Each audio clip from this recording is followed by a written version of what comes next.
Although this digital revolution radically changed the way we live, this book exposes that we've inadvertently sacrificed a priceless asset in the process.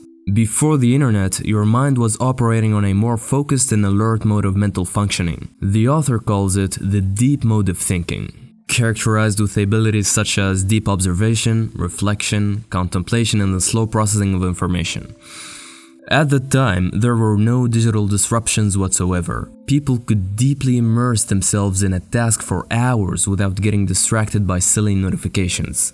Since there was no other best way to stimulate oneself except reading, the most pleasurable leisure time was to ponder over the meaning of certain passages. Grasp them one way, then try and look at them from different angles. See if one could tap into a deeper, more profound insight. Same thing goes for creative work. I highly doubt that Leonardo da Vinci experienced porn urges or Facebook cravings while drawing the Mona Lisa. Back then, deep thinking was the predominant mode of thought. Unfortunately, we've sacrificed this diamond for a fake one. On the verge of Web 2.0, we've switched from deep thinking mode to a rather distractive mode of thought. This new way of mental reasoning is chiefly known for its short attention span. If I were to make a 20-minute video, for instance, there's a great chance most people will click away halfway through, even though it's a quality one. Concentrating on a single task became quite challenging as the internet's basis is multitasking. It entails rapid eye movement, fast clicking, and the swiftest simulation of massive gigabytes of information. Like we're constantly jumping from one link to another, from one mental activity to the other. And since the mind is by nature curious, the internet as an infinite source of updates and novelties serves as crack for the latter.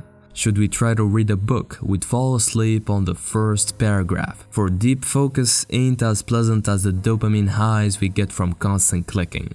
You've probably noticed these days, whenever you attempt to zone in on a single task, your mind freezes and starts nagging you to switch activities. Focus became a natural, self-distraction, the norm.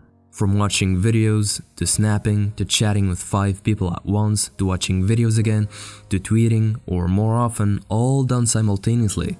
This is the breakfast of modern man. You've lost the ability to firmly hold attention in one place. This is why when something involves hours of concentration, you start feeling fidgety. Your body feels like it wants to move somewhere else. And your mind drifts off, diverted by some alluring urge to check that one last notification. To form opinions, this distractive mode of thinking relies only on unfinished bits of information. Instead of tackling the source, i.e. books, we watch 5-minute videos now, skim through tweets and one-page articles, then brag about how much we know. Plus, seldom do we ever take time to thoroughly analyze an article or video we've watched. We want to quickly get over with it to jump onto the next thing and the next thing. Information flows in and out from your short-term storage and has zero chance to reach long-term memory, which prompts the acquisition of a rather superficial understanding of things. To grasp one thing, your mind needs to literally get distracted by something else. Wrap your head around that one. In addition, this mode of thinking relies on overstimulation. Information has to be in a form of entertainment or else it's worthless. In this day and age, we'd hardly watch a lengthy documentary filmed in black and white. We crave knowledge wrapped up in animation, music, and an eloquent narration. This is another solid reason why you can't focus during work, for working most of the time ain't that stimulating. According to breakthroughs in neuroplasticity, scientists have discovered that the more we engage in a particular activity, the neural pathways related to it get further reinforced.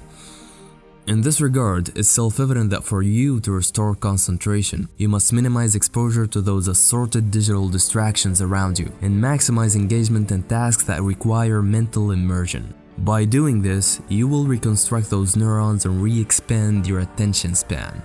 Basic gist: the more you engage in deep thinking mode, the easier it is to access that mode when needed. The Shallows is by no means preaching a total abstinence from the web.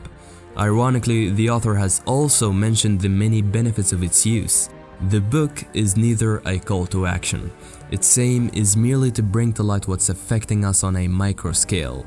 And I hope this video wasn't much of a distraction for you either. I really appreciate your attention, guys. Thanks for watching.